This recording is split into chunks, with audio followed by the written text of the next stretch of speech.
Mister Ghosh বলে একজন লিখছেন, তিনি আন্দামান জেলের জেলার ছিলেন। অনেকেই শুনে থাকবেন এখান থেকে যেসব বিপ্লবীরা মানে দেশের কাজ করতো, তাদেরকে ইংরেজ সরকার তাদেরকে দেশান্তর ওই আন্দামানের অন্ধকারে রেখে দিত, ছোট্ট একটা কুটুরের মধ্যে তার। হ্যাঁ, তো সেখানে রেখে দিত একটা ছোট্ট এরকম ওপরে এরকম ভেন্টিলেশন থাকতো, ছোট্ট জানলা, আর এরকম অন্ধকারের মধ্যে থাকতে হতো। ভাবুন কি ভয়ঙ্কর সেই কষ্ট। এরকমই একটি ছেলে,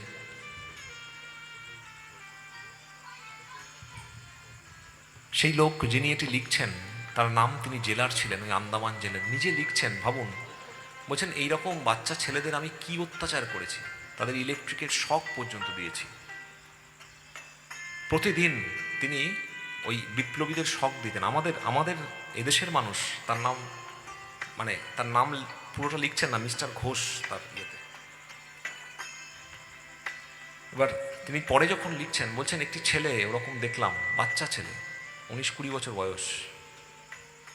বলছে দেখছি তার ফাঁসির অর্ডার হয়ে গেছে শুনলাম। আমরা 3 জন, নিয়ম ছিল যে যাদের ফাঁসির অর্ডার হয়ে যেত, একজন ডাক্তার, ওই জেলের জেলার, তাদের পরীক্ষা করতে যেত ফাঁসির আগের দিন। তো ওরাও গেছেন, ওই মিস্টার ঘোষ আর সঙ্গে আর একজন ডাক্তার নিয়ে গেছেন। দেখছেন তার কয়েকদিন আগে তাদের সাধারণ জেলে দিয়ে দেওয়া হতো, যে শেষ কদিন তারা একটু সবাই সাথে থাকুক। দেখছেন যে 3 জন আছে তার তাস খেলছে। কি ব্যাপার, এত আনন্দে আছে? তখন মিস্টার ঘোষ বলছে নিশ্চয়ই আমরা ভুল সেলে ঢুকে পড়েছি, কারণ যার কালকে ফাঁসি হবে এরকম করে হই হই করে এবার কি? বলছে না না, আমরা ভুল সেলে ঢুকেছি, বেরোচ্ছেন। তখন ওরা রেজিস্টার খুলে দেখছেন, বলছেন দেখো তো এইখানেই ফাঁসি। বলছেন হ্যাঁ, এই এই তো এই ছেলেটারই। ও দেখছে সেই একেবারে লাফাচ্ছে আর কি আনন্দে। তখন বলছেন তোমরা এইটুকু ছেলে, তোমার এই বয়স, বলছেন এখনো সময় আছে, তুমি এখনো নিজের দোষ স্বীকার করে নাও। তোমার যাবজ্জীবন হবে কিন্তু তোমার ফাঁসি হবে না, আমি আটকে দেবো, আমি অ্যাপিল করব। বলছেন না না, আমার জীবনের যা লক্ষ্য তা হয়ে গেছে পাওয়া। তখন বারবার বলছেন যে কি করছো তোমরা, ইংরেজরা এত শক্তিশালী, তোমরা তাদের সাথে পারো নাকি, তোমরা ফিরে এসো। কিন্তু দেখছেন তার কোনো লক্ষণই নেই, সে একভাবে ভারতবর্ষের কথা, তার আদর্শের কথা, বিপ্লবের কথা বলে যাচ্ছে। তখন মিস্টার ঘোষ থেমে গেলেন, দমে গেলেন, কারণ তার তো রাজনৈতিক শক্তি, আর যে ছেলেটির বিরুদ্ধে তার যুদ্ধ, তার তো আত্মিক শক্তি, তার তো ভেতর থেকে প্রেমের শক্তি। সে বলছেন এত শক্তি, মৃত্যুর মুখে দাঁড়িয়ে এরকম করে হাসছ, এই কোথা থেকে পেলে তুমি? তখন বালিশ ছিল শোয়ার, বালিশটিকে তুললেন ওই বিপ্লবী, তুলে 2টো বই দেখলেন। একটি এই শ্রীমদ্ ভাগবত গীতা ছোট, আরেকটি চটি বিবেকানন্দের বই, ছোট্ট, তখন ছোট ছিল। বলছেন একটা, বেরিয়ে যাচ্ছেন স্বাস্থ্য পরীক্ষা করে, বলছেন একটা অনুরোধ করব, রাখবেন? বলছেন বলো। তখন বলছেন এই বই দুটো যত্ন করে রাখবেন, আর আপনিও সুযোগ পেলে পড়ে দেখবেন, দেখবেন ভালো লাগবে। বলে আবার তাস খেলতে লাগবে। এইটা দেখে মিস্টার ঘোষ পাগল হয়ে গেছে।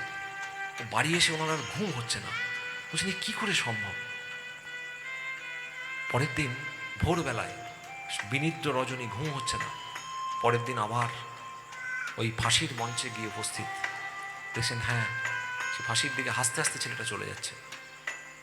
যেতে যেতে দেখেছেন মিস্টার ঘোষকে, বলছেন বই দুটো রেখেছেন তো, সাবধানে রাখবেন, আর বইটা পড়ে দেখবেন কিন্তু। ওই চলে গেলেন এই ফাঁসির মঞ্চ নিয়ে, বন্দে মাতারাম বলে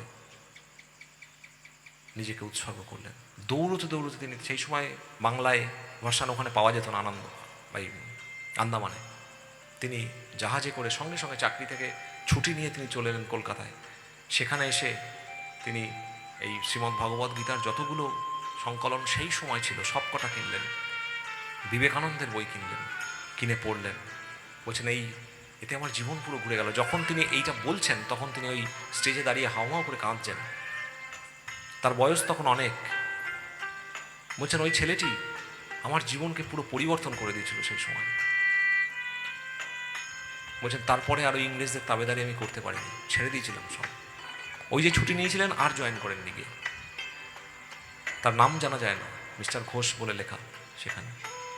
এরকম অসংখ্য বিপ্লবী এই বন্দে মাতরম ধ্বনি মাধ্যমে তারা উদ্বুদ্ধ হয়েছিলেন। ভাবুন, আমরা অনেকের নাম জানি না, মানে এই এই যে যার বিপ্লবীর কথা বললাম তারই নাম জানি না আমরা। শুধু ভারতবর্ষের আধ্যাত্মিক যে মন্ত্র, যে ভারতবর্ষের আধ্যাত্মিকতায় তারা উদ্বুদ্ধ হয়ে নিজেদের সাধারণ জীবন থেকে ওই রকম একটি জীবন তারা কাটিয়ে গেলেন। মৃত্যু তো হবেই, বিবেকানন্দ বলছেন মৃত্যু যখন নিশ্চিত তখন একটি মহৎ উদ্দেশ্যের জন্য প্রাণপাত করাই কি শ্রেয় নয়? মৃত্যু তো নিশ্চিত, মৃত্যু তো আমাদের হবে, কিন্তু এইভাবে ভীরু কাপুরুষের মতো মরে যাব, নাকি একটি মহৎ জীবন যাপন করব? কোনটা বুদ্ধিমানের কাজ? ভেবে দেখতে হবে, বিচার করতে হবে। ভগবান বলছেন, গীতার ছত্রে ছত্রে বলছেন,